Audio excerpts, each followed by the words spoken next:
Yo, welcome back to Footballology. So I want to do a fantasy sleeper video for you guys like I've done every year. Got this one out fairly late, but I still feel like there's in time. These guys you can go pick up in free agency, or if your draft hasn't happened yet, mine is tomorrow. You can still pick these guys up as well. And then also, I want to mention that my sleepers from last year were fairly decent. I had Melvin Gordon, who did me really well. I had Kyle Rudolph that did me really well. And those just, two guys that did me extremely well, and I had on my team the whole entire season. And I was really happy that I picked those guys up. Had some other guys that just kind of didn't work out and fall through. That's what happens with Sleeper. You get a couple here and there. But I really like this list this year. So let's jump right into it.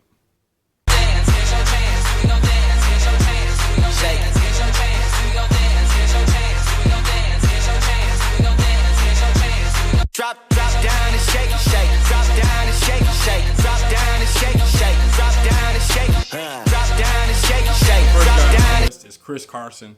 I like this guy a lot. I liked what he did in the preseason. It's crazy because going into this year's draft, actual NFL draft, I didn't like any of the running backs outside of Fournette, and Fournette was going to be who he was. But as the preseason progressed and went along, Chris Carson kept popping up for the Seattle Seahawks, and I became a bigger fan of his. And then I watched him run, went back and watched some tape on him and things like that. I think this guy actually has an ability to be a starter for Seattle coming soon. So I looked at the depth chart today just to be sure where he was at. He is buried on the depth chart, number 4 on the roster, behind Eddie Lacy, Thomas Rawls, and CJ Prosise. Well, we know Thomas Rawls has had injury bugs, and Eddie Lacy is a cheeseburger away from probably end up losing his contract incentives and things like that.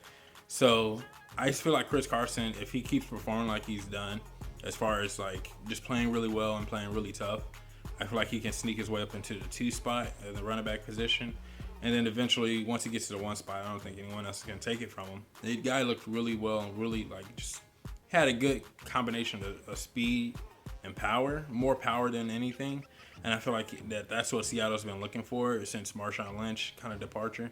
And I think that he can give that to that team. That did not want to come out. And I just think that he has the ability to obviously catch the ball out of the backfield and then just run with that Seattle toughness, if you know what I mean. And I don't know. I think I like him a lot. And like I said, you can pick him up free agency wise and you don't have to worry about anything. And we know that Pete Carroll is going to definitely give his guys, anybody, an opportunity to start. If you look good and you play good and you actually are providing some kind of benefit to the team, Seattle and Pete Carroll will give you an opportunity to be a starter. They done it with Russell Wilson. I mean, look at half of their defensive roster. If you play football and you're a football player, they are going to let you play. And I feel like Chris Carson is a football player. Next on the list, we have Derrick Henry. Now, I know a lot of people are going to be like, what? Derrick Henry is a sleeper? I personally feel like he's a sleeper. I feel like he's a guy that a lot of people are going to shy away from because they feel like it's still 60-40 DeMarco Murray or 70-30 DeMarco Murray. And I feel like the power is shifting a little bit. DeMarco Murray, we know for a fact, can't play a full season. Derrick Henry has shown that he can provide the same ability that Marco Murray can provide in that offense and with that offensive line and be just as dominant and just as strong. So I feel like that we're going to start to see a shift in the power of 50-50 probably, or even 60-40 Derrick Henry, and then eventually phase out DeMarco Murray. So I feel like that if you guys can get him late or, 6th round, maybe 7th round, somewhere around there, maybe, 4 seems pretty high, but depending on who you're drafting with, and you guys know your leagues better than I do, that's where you need to get this guy. Stash him on your roster. Spot play him if you have to, but we know DeMarco Murray is going to eventually go down. And having this guy on your roster, once he gets that starting position this year, I feel like it's no looking back with Tennessee. And they're going to be a young and talented team like the Oakland Raiders are right now. And they're going to, have Derrick Henry back there with Marcus Mariota and Corey Davis, and just how they're assembling this young roster. I definitely like I like Derrick Henry to be a focal point of that and to get his value to it. Next on my list is Jimmy Graham. Now, Jimmy Graham, we've been saying this since he left New Orleans that Jimmy Graham's about to be, he's about to come back on. He's about to be Jimmy Graham again. And every year he hasn't done it yet, but I'm going to say it this year, and I really do believe it this year. Jimmy Graham is about to go back to Jimmy Graham ways, and he's going to do Jimmy Graham things. That was the reason why he got brought into Seattle, is because he needed to use his big body, use his catch radius to help Russell Wilson out in some tight situations. Now, we know Seattle's offensive line issues and how it's really weak right now. It's an extremely weak point of their team, and they're going to get the ball out faster. Jimmy Graham is going to be that guy to help Russell Wilson get the ball out just that much faster. I think he's going to definitely play a bigger role as far as the passing attack this year. And we know ever since the Super Bowl, since Russell Wilson decided to throw on the goal line, that Seattle's been turning the needle from the run to the pass. And I think that Jimmy Graham is going to be right in the middle of that. Him and Doug Baldwin as well. Doug Baldwin, I've been back and forth on it, but Doug Baldwin seems like a good value pickup. If you can get him, the second or third or fourth round, probably, it's a good value pickup. And that's what I'm kind of looking at now. But I really like Jimmy Graham this year. I think Jimmy Graham can get you 900 yards and anywhere from 5 to 10 touchdowns and be really quality for your roster and a really good starting tight end that you can use every week. And I will give him the Footballology seal approval this year, like I did Kyle Rudolph last year. And I still like Kyle Rudolph, don't get me wrong, but I feel like Jimmy Graham can have just that much of an impactful year for your roster and just a consistent tight end starter and not even have to play matchups at that point. Now we have Marvin Jones, wide receiver for the Detroit Lions. I'm really feeling Marvin Jones this year. I mentioned him last year in my last year's video because I liked a lot of the Detroit players. Well, Anquan Boldin is gone now. Eric Ebron is still there, but Eric Ebron's in a contract year, so he's kind of moving that way. Matthew Stafford just got paid a buttload of money. And so I feel like Marvin Jones is definitely about to take the next step in this offense and do what he's meant to do and be the number one receiver and take that role over and just be a dominant threat down the field, in the middle of the field, and do whatever it takes to actually help this team win.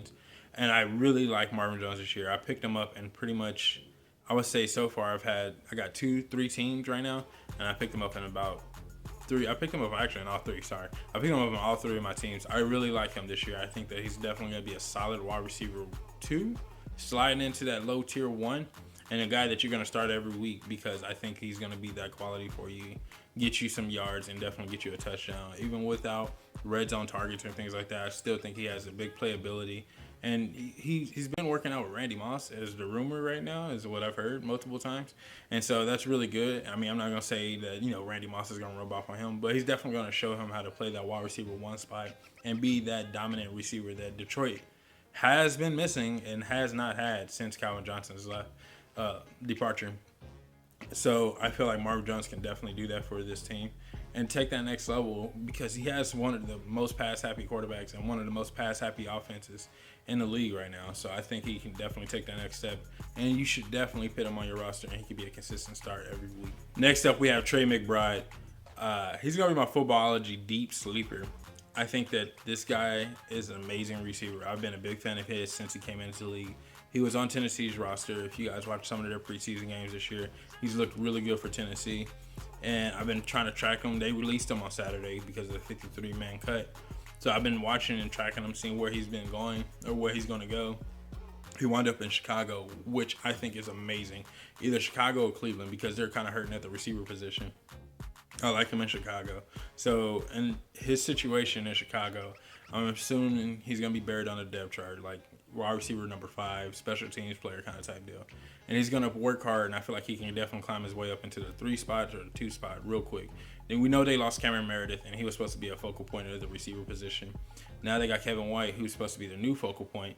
Hopefully he can get his stuff together. And then they still got, I think they got Kendall Wright is when I looked up, and they had one other guy, and I can't think of it off the top of my head. But we know Victor, I don't think they have Victor Cruz anymore, and I want to say they do. But we know that those guys haven't really performed up, or anybody on their roster has really performed. But I feel like he can slowly creep his way into a starting role and an actual important role. So this guy is definitely a free agent, not draftable at all. Don't draft him. Get him for free. And I'm telling you, he is going to be a good centerpiece of your team come about week 8, week 9. And as long as he stays healthy and stays on the field, he can be a good key contributor to what Chicago wants to do as far as the pass attack goes. I really like him as just a PPR receiver, and I think he's going to be a really good receiver. So that's all I really have for you guys for this fantasy football video. Real quick, a guy that I didn't mention in the video, DeShone Kizer is the starting quarterback for the Cleveland Browns now. I like what they're doing in Cleveland. I like Hugh Jackson, and I think that he's actually going to do something with DeShone Kizer at the helm. And he's going to really – DeShone Kizer is going to be nice. He's going to be probably NFL Rookie of the Year kind of type nice. So – Yeah, keep your eye out for Deshaun Kaiser for sure. If you can stash him on your roster, definitely do that. He's the backup quarterback in pretty much all my leagues. He's going to be the backup quarterback in all my leagues because I'm definitely going to want to run him unless the guy that I pick as a starter is going to play really well. But I definitely want to run Deshaun Kaiser a lot. But that's really all I have for you guys this week. If you're not a footballologist yet, go and subscribe to the YouTube channel, become a footballologist today. And thank you for watching. Stay safe, football fans.